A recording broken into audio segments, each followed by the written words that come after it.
Darjeeling express प्रामाणिक भारतीय व्यंजनों के लिए लंदन की सबसे पसंदीदा जगहों में एक है। रेस्तरां की मालकिन अस्मा खान उस वक्त मशहूर हो गई जब नेटफ्लिक्स की सीरीज शेफ्स टेबल में उनका भी जिक्र आया।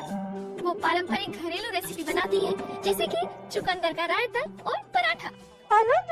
मैंने अपने घर की रसोई में खाना बनाना सीखा अपनी माँ और आंटियों के साथ। थोड़ा मुश्किल होता है क्योंकि एक अलग माहौल में वही चीजें दोबारा पेश करनी होती हैं, लेकिन किसी तरह मैंने कर लिया। जबरदस्त ख्वाहिश और जुनून जो था, वहाँ खाना बनाना सीखा, यहाँ हाथ आजमाया और यही अपने फन में माहिर बनी। एक प्रशिक्षित वकील के लिए इज्जत और बराबरी अपनी रसोई में उतनी ही जरूरी है जितना कि भारतीय मसाले। मुझे एक रेस्तरां खोलने की जरूरत थी जहाँ रसोई में हर कोई बराबर हो, जैसा हमारे घरों में होता है। आपकी दादी नानी को इज्जत बख्शी जाती है, आपकी माँ को भी। कुछ बुआएं और मौसियाँ होती हैं, चीखती चिल्लाती, लेकिन उनकी बात सुननी पड़ती है। हर कोई कुछ न कुछ कर रहा होता है, कोई बड़ा न छोटा। न ये आपका दफ्तर है, न आपकी नौकरी, और आपका कोई बॉस भी नहीं है।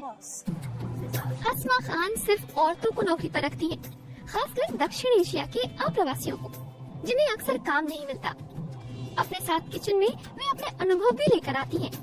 उनके बनाए पकवान सहज और प्रामाणिक होते हैं, जैसे बिरयानी जो अस्मा की खानदानी रेसिपी के मुताबिक बनती है, या गली के खाने जैसे पुचका मसालेदार। अस्मा सिर्फ स्थानीय मसाले ही डालती है, भारत से आए हुए मसाले ही बस। cumin. ये आपको पता है जीरा है और इसका इस्तेमाल काफी सारी चीजों में होता है। हम इसे भून लेते हैं और पीस कर रख लेते हैं और फिर उसमें गजब की खुशबू आ जाती है। Almost like it's nutty. It's just बताना मुश्किल है, इतना सहज और खास स्वाद है इसका। beautiful flavor. ये उनके बचपन के स्वाद है। अस्मा कोलकाता के एक कुलीन घराने से आती हैं। 3 दशक पहले भारत छोड़कर वो ब्रिटेन में आ बसी। घर की याद ना सताए, इसके लिए उन्होंने अपनी खानदानी रेसिपी को फिर से बनाना शुरू किया, जैसे कि ये जायकेदार पराठे। ये मेरा समूचा बचपन है। ये एक ऐसी चीज है जो आप अकेले ही खा जाते थे, किसी से बांटते नहीं थे। आपका पराठा आपका होता था। तो पराठा ऐसी चीज है जो घरों में दावत की तरह छुट्टियों में या वीकेंड में बनाए जाते हैं, और यही मैं भी करती हूँ आज भी अपने बच्चों के लिए। Something that I still do. अपने रेस्तरां से होने वाले मुनाफे के एक हिस्से से अस्मा खान भारत में महिलाओं की मदद करती हैं। 2 बच्चों की मां अस्मा अपने किचन स्टाफ की मदद भी करती हैं, जिन्हें अपने देशों में कम पहचान मिली है। अस्मा उन्हें निजी सलाह भी देती हैं।